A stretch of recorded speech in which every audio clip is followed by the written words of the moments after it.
All right. Hey there, Kiss FAQ viewers. Just a little bit of a reaction video today.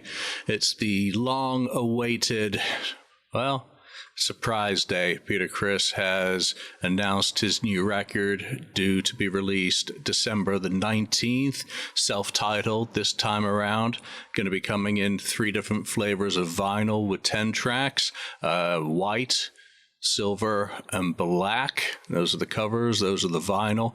10-track LP. There'll be a download card for an 11th bonus track digitally for those copies. You can see the description for where you can purchase all this. The same applies for the CD editions, except that it includes all 11 tracks. So Peter's released Creepy Crawlers. That's a single, I guess, for this new release. And just to give some context to it, it's Halloween. In history, this day was a day that Kiss often released stuff for fans. It was a day that somewhat became synonymous with stuff happening in history. The Paul Lynde Halloween special happened around this time. Kiss Meets the Phantom at the Park happened around this time. The Tomorrow Show with Tom Snyder happened around this time. The Kiss Dodger Stadium special in 1998, which happened to be my first concert, are just a few of the kind of amazing things that have happened throughout history. And now Peter's added to it with Creepy Crawlers. So it offers the first new taste of music from this album. And, I heard this album when I was with Peter 6 months ago. And what really kind of got me when this was announced was, I didn't think of this. Creepy Crawlers, what a perfect song to be released on Halloween. Because first and foremost, it's way outside the box in terms of what I think most fans are going to think Peter Criss is going to be writing and releasing. And that's a very cool thing. So 2 a.m. this morning, I woke up.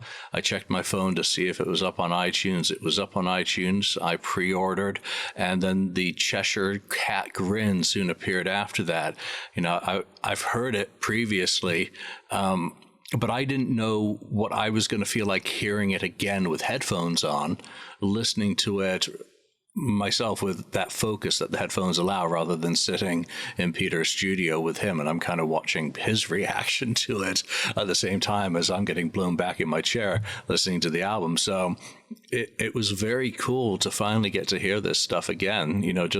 Just one song for now, whole album coming later. But going back to April when, we announced his album on the Kiss FAQ, I was blessed to be in that studio with Peter doing that announcement, but also hearing the album. It wasn't mastered and release quality at that point. There was the final tweaks to do on it as it went through the process of, coming from the creator to the fans. But back in April, Alice Cooper just released The Revenge of Alice Cooper album. And Black Mamba was the single of the day. So this one back then immediately had me thinking of some parallels with Alice Cooper, which isn't a bad thing, because Alice Cooper was central to the theme that was Kiss as they went to see him. I believe it was at the Garden.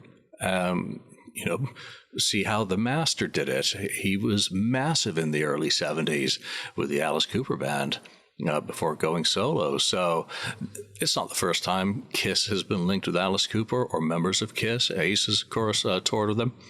So my initial impression, though, was it went beyond the obvious Alice Cooper parallel, because having heard the other songs on the album, which I can't talk about at this point because there's a press process to go through, it really struck me as a very, very creative work. There's lots of good things that I can say about this, but this is really representative of Peter Criss being unchained as an artist, being fearless, and refusing to be typecast to be either a Bob Seger type singer, a Rod Stewart type singer, a Beth singer. A Hard Luck Woman, A Nothing to Lose.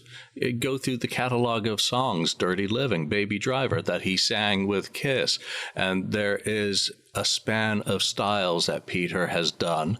And if you go into his solo work, Out of Control, Let Me Rock You, Criss, One for All as well. Again, he's done quite a few things. But on this album, this song is representative of a cat who rejects boxes. And that's a very unusual thing if you own cats. So I think first and foremost, talking about the music, is that I really like the power and the style of the vocal. On the verse, it's almost chanted or spoken. It switches up on the transition into a bridge. And then there's a really catchy chorus, a really fun one. Do I like the song? Heck yeah, I like the song. I love the ending of the song as well, which was the tease the other day for the announcement coming today.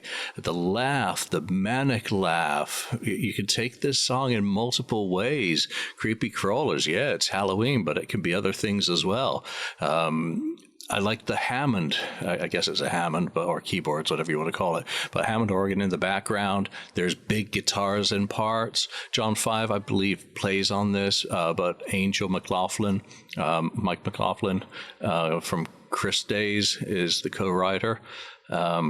Absolutely. His guitar playing is really elevated, not only on the song, but on the album itself, but the bottom end.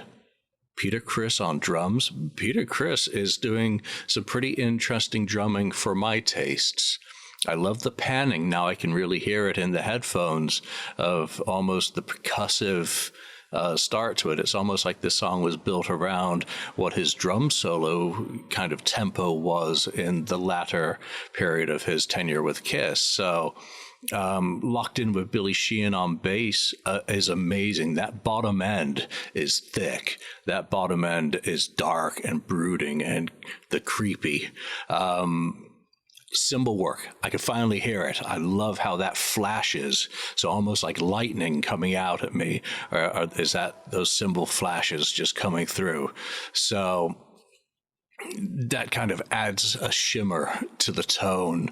So very neat, those creepy crawlers scurrying from sight. It really sets an atmosphere very well. Everything has its space and its place, and the mix isn't cluttered. The mix is fantastic, actually. I love the clarity of it, the separation of the instrumentation, how things pan in, pan out, fade in, fade out.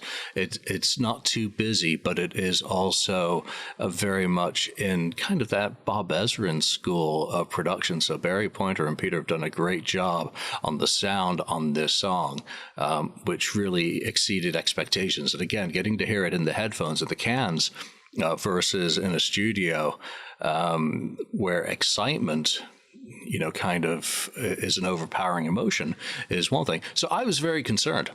I was worried that, was I in the moment in April when listening to this album 3 times in fanboy zone, blinded by the moment of sitting there watching Peter bopping his head, tapping his foot, moving his hand rhythmically like a drummer. Well, the drummer that he is, was I feeding off that energy and being blinded? I don't think so, because my emotions today were identical to when I heard it the first time, the second time, the third time, every time I've heard it, because again, music is very, subjective. So I like it, but that was the most important thing. Looking back at my notes, I sat on the plane flying home, immediately wrote up notes about the experience and the musics. And at that point, I was hearing melodies still, lyrics, elements of the songs had already stuck in my head. And this was one that was a standout, again, because it was so different than, I guess, what I expected Peter Criss to be doing. And again, with his last album, I had no idea. I knew this was going to be a rock and roll album, a Peter Criss rock and roll album. But again, I had no idea how far out of perhaps a comfort zone he was going to go. And it really, to me, and again, it's subjective, it really encapsulates so many different facets of his whole musical life. His whole musical career is distilled on this album. So black, white, and silver vinyl, not 39 colors. Those are Kiss's colors from the early days. The colors of Kiss's makeup in the early days. The colors of the black leather, the chrome, the white face. Those are very Kiss colors. So I love how they've picked those to be the primary palette for the vinyl and CD. I think the CD is described as a wallet. That sounds like a slip sleeve with a fancy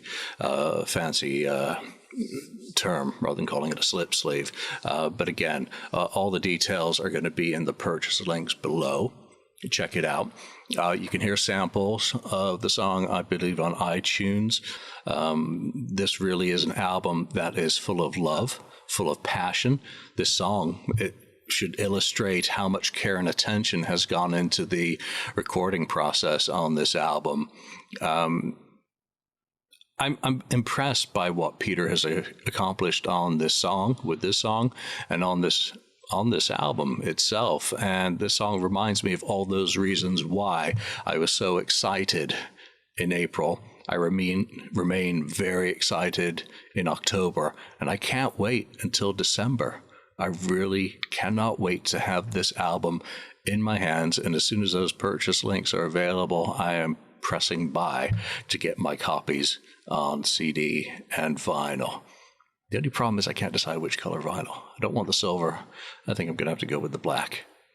Yeah, that's what I'm doing. Anyway, I hope other fans have enjoyed it. Some will, some won't. That's life. Some like broccoli, some don't. Life's a buffet. Turn it up to 10. See you soon.